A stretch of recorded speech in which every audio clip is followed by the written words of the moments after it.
Born in 1948 in Santa Isabel, Colombia, Pedro Lopez's path toward criminality began amid deep poverty and trauma. Expelled from home as a child, he lived on the streets of Bogotá, where he survived by stealing and begging. His early exposure to violence and sexual abuse hardened him, shaping the predatory instincts that would later define his life.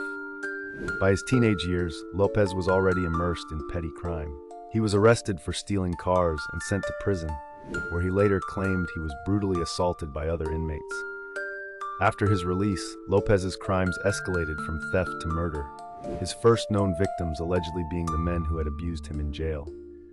With these revenge killings, Lopez crossed the irreversible line from victim to predator. In the early 1970s, Lopez began wandering across South America, drifting through Peru, Ecuador, and Colombia.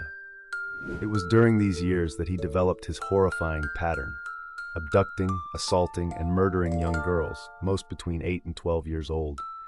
He targeted children from poor or indigenous communities, those least likely to draw media attention or police action. Lopez's method was calculated and repetitive. He would befriend his victims, offering trinkets or food, leading them away to isolated areas. After assaulting them, he strangled them and often buried their bodies in shallow graves. His spree was relentless, sometimes claiming several victims a week. Authorities remained unaware of the true scale of his crimes for years. Local disappearances were often dismissed as kidnappings or runaways, and Lopez moved frequently, staying one step ahead of law enforcement. In Peru, indigenous villagers reportedly caught him trying to kidnap a girl and nearly executed him, but a missionary intervened, saving his life and turning him over to the police. After being released by Peruvian authorities, Lopez continued his crimes in Ecuador. In 1980, his killing spree came to an end when he was caught trying to abduct another young girl in Ambato, Ecuador. When questioned, Lopez confessed in horrifying detail to killing more than 300 children, 110 in Ecuador, 100 in Colombia, and another 100 in Peru. To prove his claims, he led investigators to a mass grave where they uncovered dozens of bodies, confirming at least part of his confession. In 1983, he was convicted in Ecuador of 110 murders and sentenced to 16 years in prison, the country's maximum penalty at the time.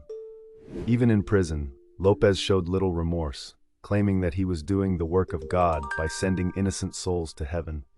He was released in 1994 for good behavior after serving just 14 years. Deported back to Colombia, he was briefly detained for further crimes but later declared insane and committed to a psychiatric hospital. In 1998, he was released once again under the condition that he report regularly to authorities. He vanished shortly thereafter. In 2002, a Colombian warrant was issued for his arrest following a new murder linked to him, but he was never found. Pedro Alonso López's life of crime remains a haunting testament to the failures of law enforcement and the limits of justice.